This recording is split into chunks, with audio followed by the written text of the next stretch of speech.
Since picking up this Porsche Panamera, the questions have been non-stop, and they all key on one focal point. Can a full-sized four-door sedan be a real Porsche?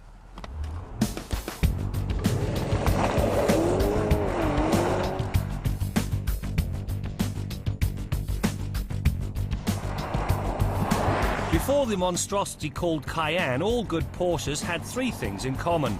They were scary fast, especially those with a turbo attached. They handled like there's no tomorrow, and the brakes, well, they managed to outpower the engine and deliver incredibly short stops.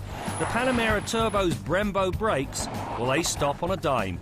37.5 meters from 100k to be exact. One of the things a Porsche has to be is fast. We're going to find out exactly how fast this Panamera is to 100k.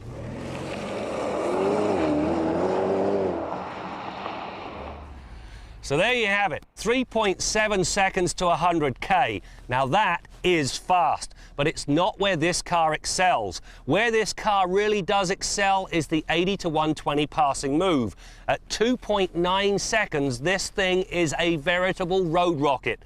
The problem is you have to be careful with the gas because it doesn't like stopping at 120.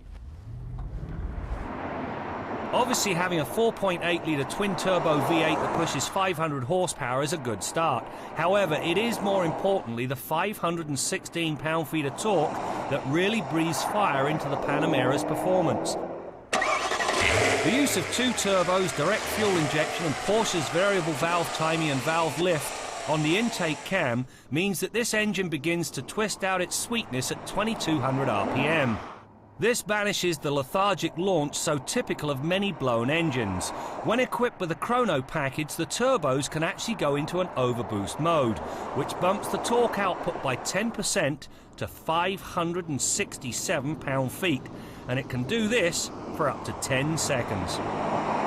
In the past, I've always found Porsche interiors to be rather sparse. This Panamera, on the other hand, well, it is positively opulent. To begin with, these seats, they are wonderful and can be adjusted just about any way you want them. You'll also find a very driver-centric cockpit, which is just the way it should be, given the power at play. There are, however, a couple of things I don't care for. First, the navigation system. It's not the best I've used. The second has to do with the loud and proud audio system. It comes with an unwanted flare. These speakers here reflect badly in the windshield, which makes them a bad distraction. The turbo's power is directed to the road through Porsche's 7-speed twin-clutch transmission, a very good all-wheel drive system and monster tyres. It goes without saying that the transmission delivers super-fast shifts and the right blend of ratios. Likewise, the all-wheel drive system and tyres combine to all but banish wheel spin. If the tyres do manage to come unglued, there are the usual traction and stability control systems waiting to quell the slippage. Where this Panamera differs from all other Porsche passenger cars, it has a back seat. Two very comfortable ones, in fact. Plenty of legroom, plenty of headroom. It is also different because it has a usable trunk. There's a ton of space with the seats up, and if you fold them flat, 44.6 cubic feet of cargo space. The other place the turbo shines is its tenacity through the pylons, and it all boils down to the active suspension. When in the normal mode, the ride is serene. Depressing the sport button tweaks everything so the ride becomes noticeably firmer without becoming harsh. However, when the time comes to flex the Panamera Turbo's muscle, the driver need only call upon the Sport Plus mode. Here, everything is ramped up to hyper.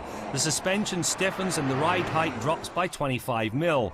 The rest of the car is also hunkered down, so the throttle response is faster, ditto the gear changes, and the electronic nanny's intervention point is dialed back so it's possible to pitch the back end out. Oh, the smiles. So the answer to that question, this car most definitely is a real Porsche. It is blindingly quick, it handles like the dickens, and it feels every inch a Porsche.